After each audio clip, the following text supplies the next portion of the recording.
Final Destination Bloodlines marks the 6th installment in this franchise and a return to this franchise after a decade. And I'm pleased to say that this movie delivers on everything you want it to. Let's review it.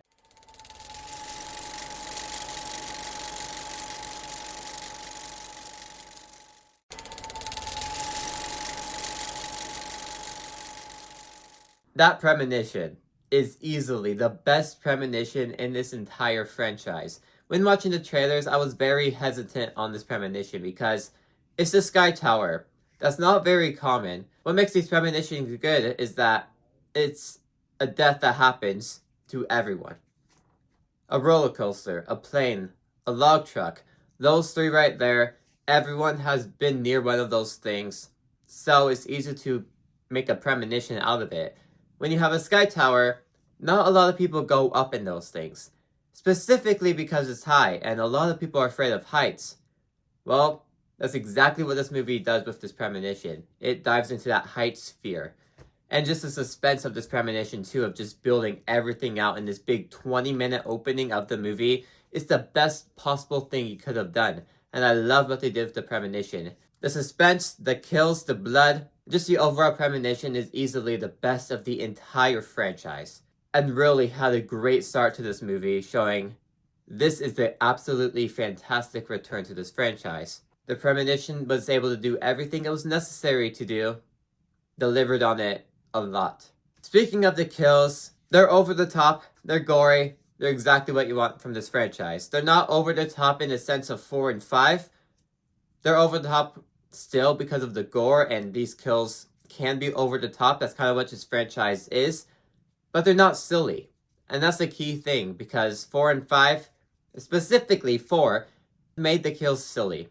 We started getting over the top kills where that it just wasn't really something that we wanted anymore.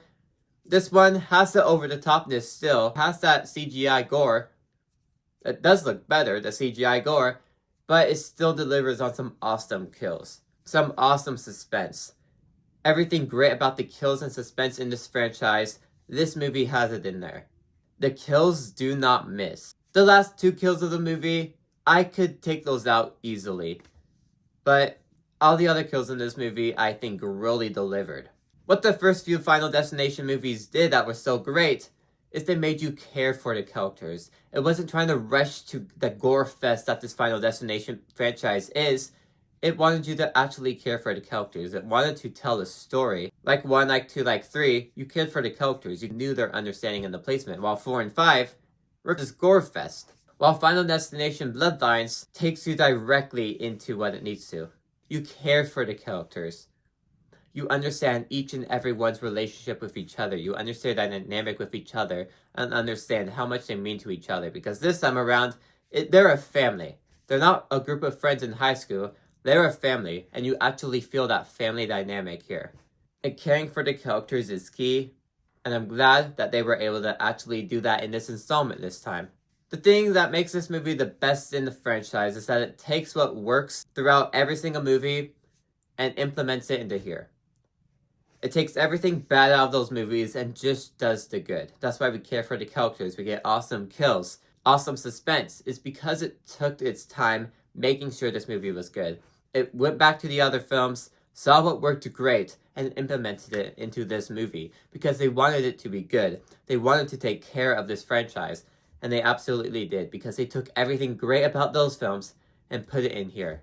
And Tony Todd, R.I.P. Tony Todd, this was his last movie that he was in, and the movie plays off as if they knew he was going to die in person because just his final line in this movie and his final moments in this movie pays homage to him. It's almost like they knew he was going to die in reality, but this movie marks a good start off to his character. And the thing with Tony Todd's character just as a whole, across this whole franchise, is he's that character that just shows up for an expedition dump. You don't know how he knows that information, he's just there for the characters of the movie. Well, no, not really diving into spoilers here, but they give you information that Tony Todd's character long needed for. That's all I'm going to say. I love what they did with his character in this movie, and I'm glad we got it because it was necessary for this franchise. Now this movie is very much standalone, while still connecting to little Easter eggs in the franchise It's not as standalone as something like Final Destination 3, where it doesn't really connect to the first two at all. While this movie connects to the first few a little bit, characters don't cross over or anything, besides Tony Todd, but it's still very much standalone. Because I don't really see this movie getting the Final Destination 2 treatment, I'm glad that they took the route that they went.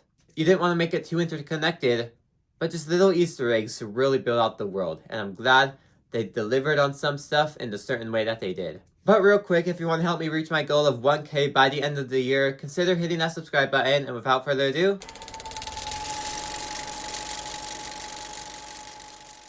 now my problems with this movie include that the movie is still over the top. The gore is over the top. It works with me, but sometimes the kills are not realistic at all. Like I said, it's kind of what this franchise is by this point, so I'm not really complaining that some of the gore and kills are over the top.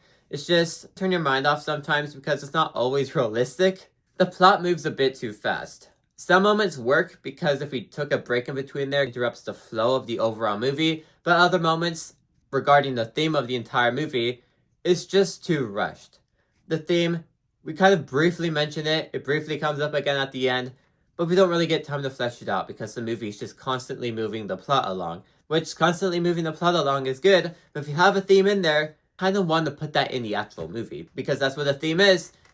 So it just feels rushed on that factor, but I do appreciate the fast movement, fast plot that the movie has. But this movie also does introduce a plot hole in this franchise. Unless if I missed something, it feels like there's a plot hole now. Now, I'm obviously not going to say it due to spoilers and such, but just the way the movie goes about Death's plan, and what previous installments has introduced, especially in like the second one, and for something that the previous installments have introduced, just like the first movie and the second movie, there's definitely a plot hole in here. So unless if I missed something and there's something different happens in this movie that kind of stops a certain thing from happening, there's a plot hole in here. Sorry if that was very vague, because I want to avoid spoilers and there's no way of me telling you what it is without spoilers. But Final Destination Bloodlines is easily the best film of the franchise, with the best premonition, best kills, best characters, and overall a great story. Theme is rushed overall, but I appreciate the fast-moving plot that it has. There's a plot hole, but great send off to Tony Todd, and like I said, best film of the franchise. Guys, if you like this video, maybe these ones on the side news you too. Like, subscribe, see you guys next time. Goodbye.